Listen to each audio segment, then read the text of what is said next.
நாம Trichy to Pudukkottai order பேசுறதுக்காக போயிட்டு இருந்தோம். அப்ப பார்த்தா ஒரு போர்டு இருந்துச்சு. என்னடான்னு பார்த்தா இப்ராஹிம் ஃபார்ம்ஸ்னு சொல்லி. சரி ரிட்டர்ன் வரப்ப அப்படியே அந்த போர்டுக்குள்ள விட்டாச்சு. இப்ராஹிம் ஃபார்ம்ஸ்குள்ளேயும் போயாச்சு. ரைட்ல பார்த்தா நம்ம காளையம் இருந்தான். அப்ப பக்கத்துலேயே ஒரு செம்பரி ஆர்டர் இருந்துச்சு. அதை பார்த்துட்டே இருக்கும்போது நம்ம மேல வந்து ஒரு பேர்டு வந்து உட்காந்து இருந்துச்சு. அப்புறம் நிறைய புறா வெரைட்டிலாம் வச்சிருந்தாங்க. அதை பார்த்துக்கிட்டு இருந்தோம். அப்புறம் நம்ம டாங்கி பையன் இருந்தான். அவனை பார்த்துட்டு திரும்ப நம்மள ஒருத்தன் குருகுருன்னு பார்த்துக்கிட்டு இருந்தான்.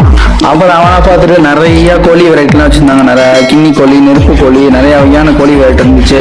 அதை பார்த்துட்டு இருந்தோம். அப்புறம் குடுகுடுன்னு கொஞ்சம் பேர் ஓடினாங்க. அவங்க யாருன்னு பார்த்தா நம்ம வாத்து பசங்க.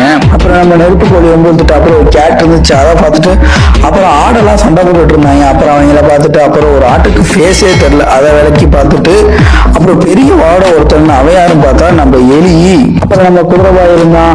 அவனை பார்த்துட்டு அப்புறம் பெரிய பச்சை வாங்கி இருந்துச்சு. அவனை பார்த்துட்டு ஒருத்தன் குச்சி எடுத்து குத்திட்டான் அதை. அப்புறம் ஆமையை பார்த்துட்டு அப்புறம் நம்ம அப்பு சத்து நத்துல நம்ம மேலே அந்த உட்காந்துக்கிட்டாங்க. அப்புறம் அவங்கள பார்த்துட்டு ஒரு ஊஞ்சல் ஆடிட்டு தூக்கத்தை போட்டு அப்புறம் கேட்டு பசங்களாம் இருந்தாங்க. அவங்களெல்லாம் பார்த்துட்டு நம்மள்கிட்ட விளையாட்டு காட்டுறான். அப்புறம் குட்டையா ஒரு குதிரை பையன் தான். அவனை ஒரு அடியை போட்டுட்டு அவர் பக்கத்துல ஒட்டகம் இருந்துச்சு. அதை கொஞ்ச நேரம் வேடிக்கை பார்த்துட்டு அப்புறம் ஒரு வினோதமான ஒரு குருவி இனம் இருந்துச்சு. அதை கொஞ்ச நேரம் பார்த்துட்டு இருந்தோம். இவங்க ரெண்டு பேரும் யாருன்னே தெரியல, டிஃப்ரெண்டா இருந்தாங்க. அப்புறம் வாத்தெல்லாம் இருந்துச்சு. வாத்தை பார்த்துக்கிட்டு இருந்தோம். அப்பெல்லாம் குனிஞ்சு பார்த்தா ஏதோ ரவுண்டா ஒன்று இருந்துச்சு. என்னடா கிட்ட போய் பார்த்தா முட்டை. அதை எடுத்து பாக்கெட்ல போட்டுக்கிட்டு அப்புறம் கடைசியா நம்ம பைரவா பார்த்துட்டு அங்க வந்து கிளம்பியாச்சு.